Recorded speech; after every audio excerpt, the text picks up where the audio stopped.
guys and welcome back to my channel सिर्फ IAS।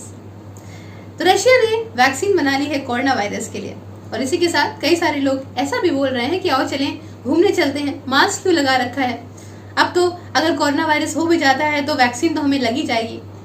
तो इन सब गलतफहमियों में आप ना रहें और आपको सही जानकारी देने के लिए मैंने सोचा कि मैं आपको एक डिटेल वीडियो बनाऊं जिसमें मैं आपको बताऊं कि आखिरकार वैक्सीन होती क्या है, कितने तरह की होती हैं, क्या जो रशिया ने वैक्सीन बनाई है वो सेफ है और अगर हाँ तो इंडिया उसे कितने टाइम में लेगा या इंडिया कौन सी अपनी वैक्सीन बना रहा है। तो इसमें हम डिटेल्ड पूरी बात करेंगे इन वैक्सीन के बारे में और अंत के बारे में। तो प्लीज वीडियो को एंड तक देखिएगा, चैनल को अभी सब्सक्राइब कर लीजिए, बेल आइकन को प्रेस कर लीजिए ताकि आपको रेगुलर अपडेट्स मिलती रहें। तो आइए शुरुआत करते हैं, एकदम बेसिक से बात करेंगे कि आखिरकार वैक्सीन क्या होती हैं। तो हम में से ज्यादातर लोगों ने भाई बोर्ड और प्री बोर्ड्स तो दिए ही होंगे। बोर्ड एग्जाम से पहले हमारे स्कूल में प्री बोर्ड्स करवाए जाते हैं। तो प्री बोर्ड्स का मतलब बेसिकली क्या होता है कि बोर्ड एग्जाम की तरह ही एक ऐसा पेपर लाना कि जब हम बोर्ड एग्जाम दें तो हम वहां पे परफेक्ट आंसर लिख कर आए। तो वैक्सीन भी सेम काम करती है, एक बायोलॉजिकल प्रिपरेशन होती है कि जब हमारी बॉडी में कोई भी बाहर से वायरस एंटर करे या जर्म एंटर करे या बैक्टीरिया एंटर करे तो उसके खिलाफ एंटीबॉडी ऑलरेडी हमारी बॉडी में हो और उससे हम उस पैथोजन से लड़ने में हम समर्थ हो सकें। अब आपके दिमाग में आया होगा कि अरे वैक्सीन ऐसा कर कैसे लेती हैं। तो हम यहाँ पे बात करेंगे कि कितने तरह की वैक्सीन होती हैं और हर एक वैक्सीन का क्या काम होता है, आखिरकार वो कैसे फंक्शन करती हैं। तो टोटल नंबर ऑफ वैक्सीन जो होती हैं वो कुछ 4 तरह की होती हैं। पहली वैक्सीन का नाम होता है लाइव एट्यूनेटेड वैक्सीन, दूसरी वैक्सीन होती है इनएक्टिवेटेड वैक्सीन, तीसरी वैक्सीन को कहते हैं सब यूनिट वैक्सीन और चौथी और आखिरी वैक्सीन होती है टॉक्सॉइड वैक्सीन। तो हम सबसे पहले शुरू करेंगे डिस्कस करने से, इसका नाम होता है लाइव एट्यूनेटेड वैक्सीन। तो ये कैसी वैक्सीन होती है? ये कुछ ऐसी वैक्सीन होती है कि यहाँ पे वायरस को, जो ओरिजिनल वायरस है, जैसे अगर हम इस कोरोना वायरस के केस में ले लें तो सपोज करिए कोरोना वायरस को काफी वीक करके, काफी ऐसी स्टेज में जो किसी को नुकसान नहीं पहुंचा सकता, काफी कमजोर बना के उसे वैक्सीन में के फॉर्म में इंसान को डोसेज में दिया जाता है। अगर हम बात करें तो इससे काफी स्ट्रॉन्ग इम्यूनिटी और लॉन्ग लास्टिंग इम्यूनिटी बनती है सिर्फ इसकी 1 या 2 डोजेस लेने से। हमारी बॉडी की इम्यूनिटी क्या करती है कि एंटीबॉडीज बनाने लग जाती है उसके खिलाफ और एक्चुअली में जब सामने से वायरस होता है, हमें एंटर करता है हमारी बॉडी में स्ट्रॉन्ग वायरस, तो उसके खिलाफ ऑलरेडी वो याद रखी होती है कि हमें किस तरह से लड़ना है इस वायरस से। तो ये होता है उसका काम। तो अगर हम बात करें लाइव एट्यूनेटेड वैक्सीन की तो इसमें जो है लाइफ टाइम प्रोटेक्शन तो मिलेगा लेकिन इसके कुछ लिमिटेशंस भी हैं, जैसे कि वो सारे लोग जिनको कुछ हेल्थ प्रॉब्लम्स हैं या फिर वो कुपोषण का शिकार हैं, उनकी इम्यूनिटी स्ट्रांग नहीं है, बहुत ही कम केसेस में ऐसा होता है। बट मान लीजिए कोई ऐसे हैं डेफिशिएंट है किसी मिनरल में, किसी भी चीज में उनकी बॉडी अगर लैक करती है तो हो सकता है ऐसा कि वो वायरस उनकी बॉडी को अटैक कर जाए। कुछ वैक्सीन की अगर मैं बात करूं कि कौन कौन से ऐसे बीमारियां हैं जिनकी लाइव एट्यूनेटेड वैक्सीन है, तो स्मॉल पॉक्स, चिकन पॉक्स वगैरह की यही वैक्सीन है। नेक्स्ट वैक्सीन के बारे में बात करेंगे जो कि है इनएक्टिवेटेड वैक्सीन।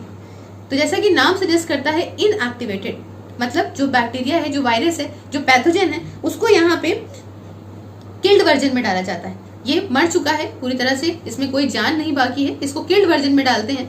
बट चूंकि ये मरा हुआ है तो जो हमारी बॉडी की इम्यूनिटी बनती है इससे काफी अच्छी नहीं बनती, हमें कुछ बूस्टिंग डोजेस लेनी पड़ती हैं अपने लाइफ टाइम में सो दैट हमारी जो इम्यूनिटी है वो मेंटेन रहे। कुछ अगर हम बात करें कि ऐसी कौन कौन सी बीमारियां हैं जिनके लिए ये इनएक्टिवेटेड वैक्सीन को चूज करा गया है, तो आपका हेपेटाइटिस ए हो गया, फ्लू हो गया, पोलियो हो गया, रेबीज हो गया। नेक्स्ट हम वैक्सीन के बारे में बात करने जा रहे हैं जिसका नाम है सब यूनिट वैक्सीन। तो सब यूनिट वैक्सीन में क्या होता है कि इसमें कुछ स्पेसिफिक पीसेस उसी वायरस के या उसी पैथोजन की कुछ स्पेसिफिक पीसेस को, जैसे कि आपका प्रोटीन, शुगर, आप जानते हैं कोरोना वायरस के केस में उसमें प्रोटीन भी है, तो कुछ प्रोटीन, शुगर या कैप्सिड का मतलब जो जर्म है उसके किनारे किनारे जो केसिंग होती है, जो कवर होता है, तो उसका यहाँ पे इस वैक्सीन में डाल के बनाते हैं और इससे काफी स्ट्रॉन्ग इम्यूनिटी जो है रिस्पॉन्स हमारी बॉडी करती है, जिसका टारगेट होता है वो की पॉइंट्स पे टारगेट करती है जर्म्स के। जैसे कि अगर मान लीजिए कि प्रोटीन वाला बनाया तो उसके मेन प्रोटीन पे ही यहाँ पे अटैक करेगी। ये अगर हम बात करें तो ऑलमोस्ट हर एक इंसान को यूज करने को दी जा सकती है, चाहे उसकी इम्यूनिटी कम हो, कोई हेल्थ इश्यूज हो या ना हो। उसके बाद हम बात करेंगे चौथी और आखिरी वैक्सीन के बारे में जिसका नाम होता है टॉक्सॉइड वैक्सीन। तो टॉक्सोइड से आपको लग रहा है, नाम से ही लग रहा है कि ऐसी वैक्सीन जो कि हार्मफुल प्रोडक्ट, जो जर्म का ऐसा प्रोडक्ट है जिससे हार्म पहुंचता है सामने वाले को या डिजीज फैलता है, उसके लिए ही यहाँ पे उसी से ही वैक्सीन बनाई जाती है, जिसमें आपका ये इम्यूनिटी क्रिएट करते हैं उस जर्म के उसी पार्ट के लिए जो यहाँ पे डिजीज फैलाता है। जैसे कि अगर हम बात करें टिटनस वगैरह की वैक्सीन, तो ये इसी से ही बनती है। ये वैक्सीन बहुत ज्यादा इम्यूनिटी आपको नहीं देगी, बट हाँ ये है कि इसकी आपको कुछ immunity shots time to time लेने पड़ेंगे। अब देखिए यहाँ पे कोरोना वायरस की वैक्सीन बनाना इतना टफ इसलिए है क्योंकि कोरोना वायरस के शेप बहुत अलग अलग हैं। अगर हम बात करें तो ये 6 से 7 डिफरेंट शेप फॉर्म ले चुका है, तो इस वजह से इसकी वैक्सीन बनाना काफी डिफिकल्ट हो रहा है। अब देखिए यहाँ पे हम बात करेंगे रशियन वैक्सीन किसने बनाई। काफी खुशखबरी की बात है कि रशिया ने वैक्सीन बनाई, उसे रजिस्टर करवा लिया, लेकिन उसे किसने बनाया इस बारे में जानते हैं। तो ये जॉइंटली बनाई गई है Gamaleya research institute of epidemiology and microbiology और साथ ही साथ रशियन डिफेंस मिनिस्ट्री के द्वारा। इसको रजिस्टर करा गया है फर्स्ट वैक्सीन के तौर पे और इसका नाम रखा गया है स्पुतनिक 5। स्पुतनिक 5 रशिया का पहला सैटेलाइट था और इसलिए उसको याद करते हुए इन्होंने इसका नाम रखा है। अब देखिए नेक्स्ट कोई सवाल आता है कि आखिरकार फ्रेजेस क्या होते हैं। अगर हमने वैक्सीन बना ली तो अब हमने जो वैक्सीन बनाई है वो इंसानों पे काम कर रही है या नहीं कर रही है, इसको जानने के लिए कुछ फ्रेजेस होते हैं। जैसे कि सबसे पहले होते हैं pre clinical trials. Pre clinical trials में यहाँ पे चेक करा जाता है चूहों पे, छोटे छोटे जानवरों पे कि क्या इससे कोई इफेक्ट तो नहीं हो रहा है, कोई प्रॉब्लम तो नहीं हो रही है, माइस पे, मंकीज पे, देखने के लिए कि इसका इफेक्ट क्या है, कोई मर तो नहीं रहा है। उसके बाद फिर 3 फेज स्टार्ट होते हैं। पहला होता है फेज 1। फेज 1 में कुछ स्मॉल नंबर ऑफ लोगों पे, कुछ लोगों पे जो वॉलंटरी चाहते हैं उनके ऊपर इस वैक्सीन को टेस्ट करा जाता है देखने के लिए क्या इफेक्ट है इस वैक्सीन का।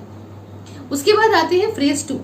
फेज 2 में कुछ हंड्रेड्स ऑफ लोगों को लिया जाता है जिनके ऊपर ये वैक्सीन को टेस्ट करते हैं। यहाँ पे रैंडमली चीजें ऐसे लेते हैं कि कुछ बच्चे हो गए, कुछ बूढ़े हो गए, ताकि देखने के लिए कि बच्चों पे क्या असर है और बूढ़ों पे क्या असर है, डिफरेंटली इनके ऊपर क्या होता है ना। ये काफी आप कह सकते हो कि फेज 1 को आप सेफ्टी ट्रायल्स बोल सकते हो और उसके बाद फेज 2 को आप थोड़ा एक्सपैंडेड ट्रायल बोल सकते हो। फिर आता है सबसे महत्वपूर्ण, सबसे इंपॉर्टेंट फेज 3 ट्रायल, जिसमें हजारों लोगों पे इस वैक्सीन को टेस्ट करते हैं और देखते हैं लॉन्ग टर्म में कि इस वैक्सीन का कोई हार्म तो नहीं हो रहा है। जस्ट लाइक कि आज हमने वैक्सीन ले ली और हमने कोरोना वायरस को हमने हरा दिया, 1 हफ्ते हम ठीक रहे और आने वाले 1 से 1.5 साल के बाद हमें उससे कोई और बीमारी जो है वो पैदा हो गई। तो ये फेज 3 काफी जरूरी होता है कि कहीं ऐसा तो नहीं है कि कोई लोग री इन्फेक्ट हो रहे हैं या किसी और से चीजों से इन्फेक्शन उनको हुआ जा रहा है, कोई साइड इफेक्ट हो रहा है, तो इस बात को मानते हैं। लेकिन बात कुछ जून की है जब FDA ने ये बात कह दी कि कोरोना वायरस की जो वैक्सीन है ये एटलीस्ट 50% लोगों को, जो जिनको वैक्सीन ली गई है तो उनको एटलीस्ट 50% लोगों को अगर ये प्रोटेक्ट करती है तो ये खराब नहीं है। अब देखिए मेन मुद्दे पे आते हैं। यहाँ हम बात करेंगे कि क्यों आखिरकार रशिया की वैक्सीन इतनी ज्यादा न्यूज में है और आखिरकार वो सेफ क्यों नहीं है। तो देखिए रशियन वैक्सीन पहले मैं बताऊं कि किससे बनी है। तो एक कॉम्बिनेशन है 2 एडिनो वायरस का, AD5 और AD26। दोनों को ही अरेंज करा गया है, जैसे कि दोनों ही सेम अरेंज है जैसे कि आपका कोरोना वायरस होता है। ये वैक्सीन ने फेज 2 ट्रायल तक तो करा है, बट फेज 3 ट्रायल से पहले इन्होंने इसका अप्रूवल ले लिया और रशियन गवर्नमेंट ने कहा कि हाँ ये वैक्सीन अब हम मास में प्रोड्यूस करेंगे और इसके फेज 3 ट्रायल अलग अलग कंट्रीज में करवाए जाएंगे। तो अब देखिए वहां के जो डॉक्टर्स हैं, इवन डॉक्टर्स ने भी काफी सावधानी बरती है। कई सारे डॉक्टर्स ने वहां से क्विट कर दिया अपनी जॉब से क्योंकि उन्हें लगा कि ये सेफ्टी नहीं है और ये बहुत ही बड़ी पॉपुलेशन को बहुत ज्यादा रिस्क में डालने वाली बात है। तो ये एथिक्स के खिलाफ है, ये बातें कई सारे डॉक्टर्स ने वहां पे कही और ये बात बोल के उन्होंने अपनी जॉब क्विट कर दी। वैसे तो अगर मैं बात करूं तो चाइनीज कंपनी जिसका नाम कैंसिनो बायोटेक है ना, जो कि अप्रूव करी गई है चाइनीज मिलिट्री के लिए, है ना। तो ये सब भी और जगह भी वैक्सीन बन रही हैं, बट यहाँ पे मेनली अगर हम रशिया वैक्सीन की बात करें तो बहुत सारी जो बड़ी कंट्रीज हैं, है ना, उन लोगों ने रशियन वैक्सीन पे भरोसा नहीं जताया है।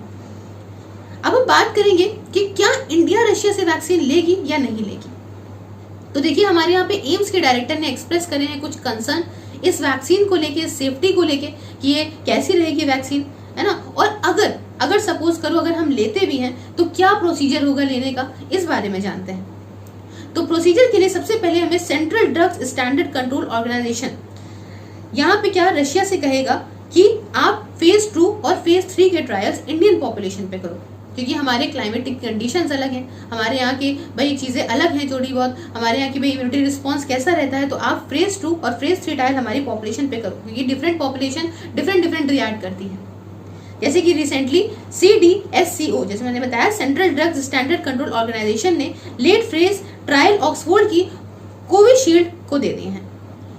अब देखिए इसमें काफी वक्त भी लग सकता है, 4 से 5 साल। अगर मैं आपको बताऊं कैसे लोगे आप, तो 4 से 5 साल भी लग सकते हैं इस बात को, अगर हम नॉर्मल प्रोसीजर से लें, क्योंकि वो पहले अपनी पॉपुलेशन को देंगे। उनके कहने के हिसाब से उन्होंने 100 करोड़ का उन्हें ऑर्डर मिल गया है, लेकिन पहले वो अपनी पॉपुलेशन को देंगे, उनकी इतनी कैपेसिटी नहीं है बनाने की। उसके बाद वो दूसरी कंट्रीज को देना शुरू करेंगे, और धीमे धीमे अगर पूरी ही कंट्रीज के सारे लोग वैक्सीनेट होना चाहते हैं तो उसमें काफी वक्त लगेगा।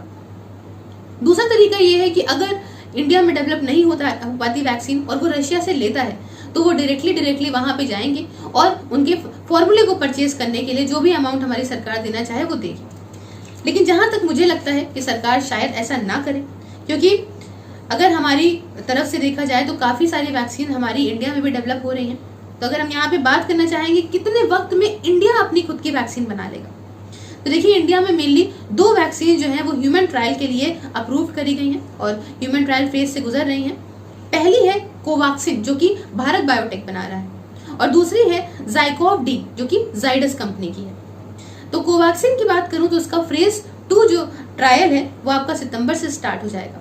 तो ऐसा जो माना जा रहा है कि भाई अगले साल तक ये वैक्सीन लॉन्च हो सकती है। दूसरी जो ज़ाइकोव-डी फेज 2 ट्रायल जो ऑलरेडी 6 अगस्त को लॉन्च हो चुका था, तो अगर ये भी सफल रहता है तो ये भी हमें अगले साल को मिल जाएगी, क्योंकि पहले तो हेल्थ प्रोफेशनल जितने लोग इन्फेक्टेड हैं उन सबको होगा, फिर आम जनता के लिए तब तक के लिए अवेलेबल करी जाएगी। अब देखिए आज तक मैं कुछ आपको इन्फॉर्मेशन दूं तो कुछ सबसे जो शॉर्ट टर्म में वैक्सीन बनी है उसका नाम है जीका वायरस। तो जीका वायरस की जो वैक्सीन है वो 2 साल में बनाई गई है। उसके पहले मम्स की वैक्सीन थी जो 4 साल में बनाई गई थी। तो देखते हैं आगे क्या होता है। इतने शॉर्ट पीरियड में वैक्सीन का बनना बहुत ही कोई आसान बात नहीं है। तो सबसे इम्पोर्टेंट बात यहाँ पे ये है कि जल्दबाजी में कोई ऐसी वैक्सीन तैयार ना हो जाए जिसे सारे लोग हड़बड़ी में ले लें और उसके बाद उन्हें हेल्थ इश्यूज झेलने पड़े लॉन्ग टर्म में।